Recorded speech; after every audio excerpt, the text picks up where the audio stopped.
Liquid doses form क्या होती हैं? सिंपल शब्दों में ये कहें कि किसी भी ड्रग की डोजेस फॉर्म का वो फॉर्म जो लिक्विड कंडीशन में होता है उसको लिक्विड डोजेस फॉर्म कहते हैं। अब आ जाते हैं फार्मास्यूटिकल डिफिनीशन पे।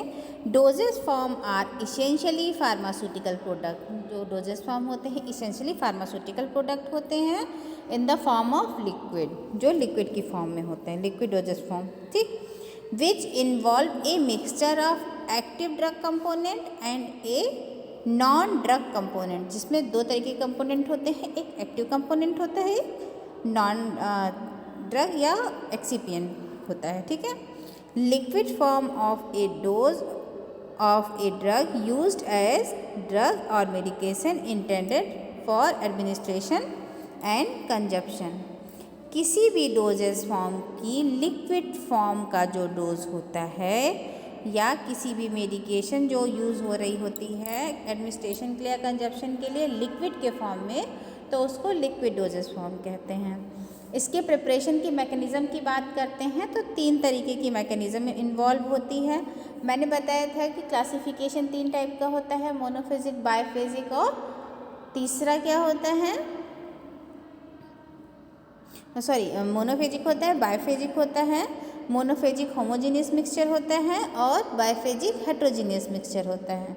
बायफेजिक 2 तरीके का होता है, एक सस्पेंशन होता है जिसमें सॉलिड और लिक्विड मिक्स होता है और एक इमल्शन होता है जिसमें दोनों ही लिक्विड होते हैं, ठीक। तो पहला जो मैकेनिज़्म होता है वो डिज़ोल्विंग होता है, दूसरा होता है सस्पेंडिंग और तीसरा होता है इनकॉर्पोरेटिंग, ठीक।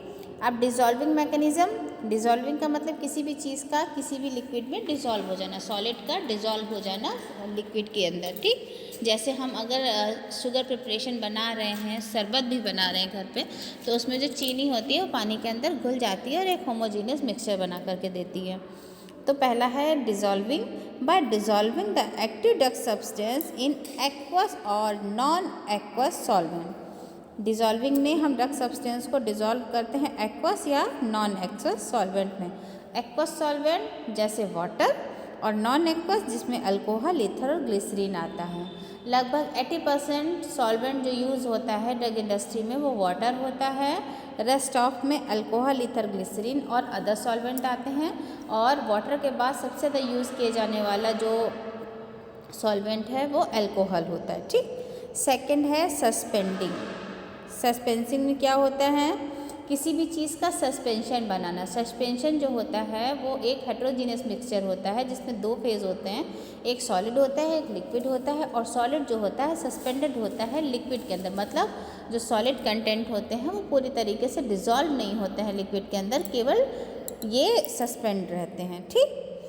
तो सस्पेंशन जो होता है इसमें ड्रग को कैसे सस्पेंड करते हैं, एक अप्रोप्रिएट मीडियम या कोई सस्पेंडिंग एजेंट लेते हैं जिससे ड्रग मॉलिक्यूल है, सॉलिड है, वो लिक्विड में सस्पेंड हो जाता है, ठीक। इसके बाद थर्ड होता है incorporating. Bye incorporating the drug substance into an oil और water phase.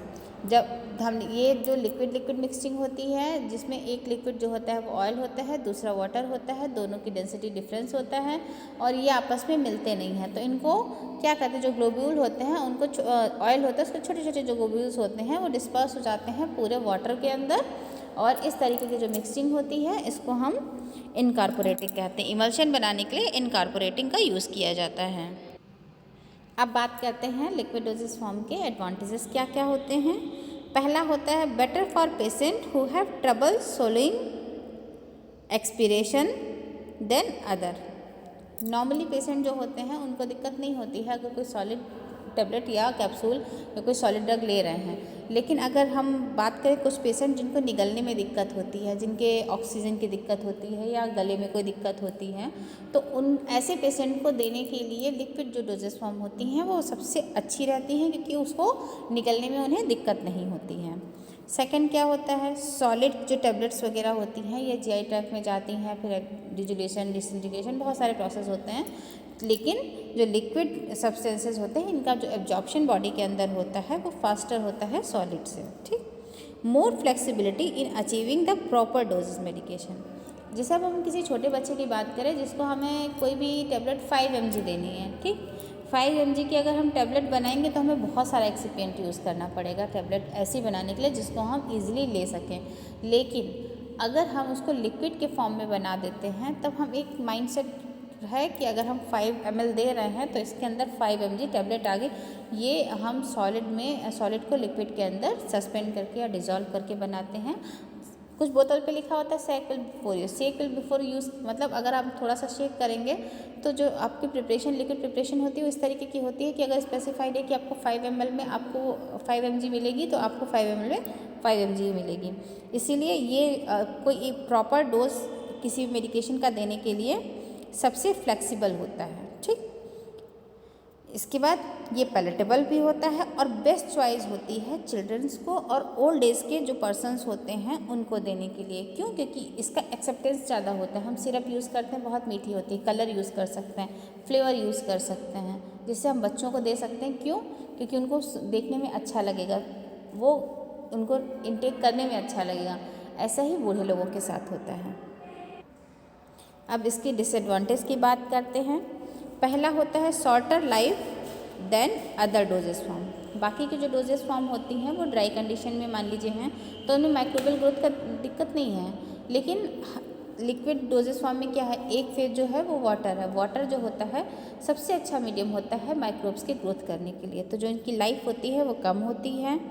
Harder to major accuracy को अगर शेक विल बिफोर वाला अभी जो हमने बोला शेक विल बिफोर यूज़ लिखा है, लेकिन अगर किसी पेशेंट ने को जो केयर कर रहा है उसने शेक विल बिफोर यूज़ को नहीं फॉलो किया, शेक नहीं किया, तब क्या होगा, जो ड्रग है वो नीचे बैठी रहेगी और आप केवल व्हीकल को दे रहे हैं या जो सॉल्वेंट है केवल उसी को दे रहे हैं। तो ये थोड़ा सा मेज़र करने में, एक्यूरेसी को मेज़र करने में हार्डर रहता है। फिर इसके साथ में जो लिक्विड कंडीशंस, जो लिक्विड प्रिपरेशन होती है, इनकी स्टोरेज कंडीशन जो होती है वो स्पेशल होती है। जैसे कुछ मेडिसिन है वो क्लियर बॉटल में रखी जाती हैं, कुछ ओपेक बॉटल में रखी जाती हैं, कुछ अम्बर कलर की बॉटल में रखी जाती है जिनको यूवी से दिक्कत होती है, तो इनके लिए एक स्पेशल स्टोरेज कंडीशन भी आती है। फिर आता है कि आप अगर मान लीजिए कोई हमने लिंक टेस्ट ले लिया या कोई सिरप ले लिया, वो क्या होता है एक कंसनट्रेटेड सोल्यूशन होता है शुगर का, तो क्रिस्टल फॉर्म हो सकते हैं अगर हमने उसको बहुत ज़्यादा कोल्ड एटमॉस्फेयर में रख दिया। ठीक, तो नीड स्पेशल स्टोरेज कंडीशन। इसके बाद लेस स्टेबल का मतलब व्हीकल है जिसमें हमने सस्पेंड किया है सॉलिड को या इमल्शन को आपने इनकॉर्पोरेट किया है, तो अगर हम उसको बहुत दिनों तक ऐसे ही रखे रहने देंगे तो ये जो सस्पेंडिंग एजेंट है वो धीरे धीरे जो सॉलिड है वो नीचे केक फॉर्मेशन बना लेगा, मतलब नीचे जो सॉलिड इकट्ठा हो जाएगा और एक कड़ा सा केक बना देगा, जिससे आप शेक विल बिफोर यूज़ भी फॉलो करेंगे ना तो उसके बावजूद आपकी जो मेडिसिन है उसमें जो एक्यूरेसी रहेगी मेज़र करने की वो प्रॉपर नहीं रहेगी। बल्कि टू कैरी अराउंड, कहीं भी ले जाने के लिए बहुत बल्कि रहता है, मतलब ज़्यादा रहता है। इसके बाद ईजू to loss by breakage of the container. ज़्यादातर लिक्विड प्रिपरेशन जो है वो कांच की बोतल में रखी जाती हैं, तो जो ब्रेकेज होता है वो बहुत इजी होता है, इसीलिए लॉस हो सकती है। जो आप कोई भी दवा की शीशी है वो नीचे गिरी, टूट गई, दवा बेकार हो गई। इसके बाद में मेजरिंग डोज इज़ रिक्वायर्ड।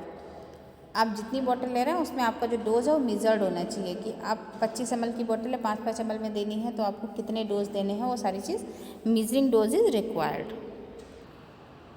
अगर हम क्लासिफिकेशन की बात करें लिक्विड डोजेस फॉर्म की क्लासिफिकेशन की, तो वो 2 टाइप का होता है। पहला होता है मोनोफेजिक, दूसरा होता है बाइफेजिक। ठीक, मोनोफेजिक इंटरनल यूज़ का होता है और एक्सटर्नल यूज़ का होता है। पहले बात करते हैं मोनोफेजिक होता क्या है।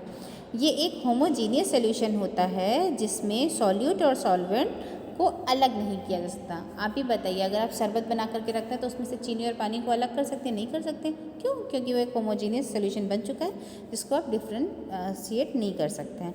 बाइफेजिक में क्या होता है, 2 फेज़ होते हैं। हेट्रोजीनियस मिक्सचर होता है जिसमें सॉल्यूट और सॉल्वेंट डिस्पर्स होते हैं, डिज़ोल्व नहीं होते हैं, उनको हम ईजिली डिफ्रेंशिएट कर सकते हैं। ठीक, अब बात करते हैं मोनोफेजिक के फर्दर क्लासिफिकेशन की। 2 टाइप का होता है, इंटरनल होता है और एक्सटर्नल होता है। इंटरनल में आता है ड्रॉप, लिंक्टस, सिरप, एलिक्जर और मिक्सचर। इसी तरीके से एक्सटर्नल में आता है 3 अलग अलग टाइप का। पहला होता है लिक्विड फॉर ओरल कैविटी। ऐसी मोनोफेजिक सॉल्यूशन जिसको आप इनटेक नहीं करें, मतलब वो आपके शरीर के अंदर नहीं जा रहे लेकिन आप उसको माउथ की कैविटी पे यूज़ कर रहे हैं, जैसे mouth wash, throat pen, glycerides, throat spray और गार्गल्स। इसके अलावा सेकेंड क्या होता है, liquid applied on body cavities. Mouth के अलावा जो बॉडी कैविटीज़ होती है, जैसे वेजाइना हो गया, रेक्टल हो गया, ईयर हो गया, आइज़ हो गया, ठीक, ये जो एरियाज़ होते हैं या जो ये बॉडी कैविटीज़ होती हैं वहाँ पे जो मोनोफेजिक प्रिपरेशन को हम यूज़ करते हैं, जैसे douches, enema, ear drop, nasal drop, inhalant and eye drop. ठीक, इसके बाद में liquid applied on skin. Skin के ऊपर हमने बताया था जो स्किन के ऊपर अप्लाई किए जाते हैं उनको टॉपिकल एजेंट कहते हैं, और जो लिक्विड प्रिपरेशन अप्लाई की जाती हैं स्किन के ऊपर उसमें आती हैं लिनीमेंट्स, लोशन और कोलाइडियंस। ठीक, ये हो गया मोनोफेजिक। इसके बाद बात करते हैं बाइफेजिक की। बाइफेजिक हेट्रोजीनियस मिक्सचर होता है, 2 फेज होते हैं। इसमें 2 तरीके की मिक्सिंग होती है, पहली होती है लिक्विड सॉलिड, दूसरी होती है लिक्विड लिक्विड। लिक्विड और सॉलिड की जो मिक्सिंग होती है जिसमें जो सॉलिड है वो लिक्विड में सस्पेंडेड होता है, डिजॉल्व नहीं होता है, इसको सस्पेंशन कहते हैं।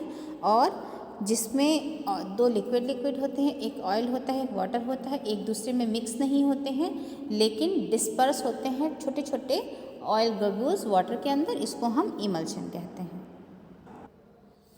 अब हम बात करते हैं मोनोफेजिक लिक्विड डोजेस फॉर्म की। ठीक, मोनोफेजिक लिक्विड डोजेस फॉर्म जो ओरल के लिए यूज़ होते हैं, फिर वो होते हैं मिक्सर, लिंटर, डॉट, एलिक्सर, सिरप और ड्रॉप्स। ठीक, monophasic liquid doses form for external use, जो स्किन के ऊपर, लोशन, लिनीमेंट और कोलाइडियंस। लिक्विड डोजेस जो मोनोफेजिक लिक्विड डोजेस फॉर्म होती हैं स्पेशल यूज़ के लिए, जैसे gargle, mouth wash, throat paint, eye drop, eye lotion और ear drop, nasal drop, spray, डाउचेज, enema और इन्हेलेशन। इसके बाद आते हैं पेरेंटल सोल्यूशन या इंजेक्शन। पेरेंटल हमने आपको बताया था, पेरेंटल प्रिपरेशन जिनको हम इंजेक्ट करते हैं बॉडी के अंदर। तो आपने देखा होगा जितने भी इंजेक्शन आते हैं वो ज़्यादातर लिक्विड फॉर्म में होते हैं, या जो पाउडर फॉर्म के भी होते हैं उनके साथ में वाटर दिया जाता है कि ये मिक्स करके लिक्विड फॉर्म बनाने के बाद अप्लाई किए जाएंगे।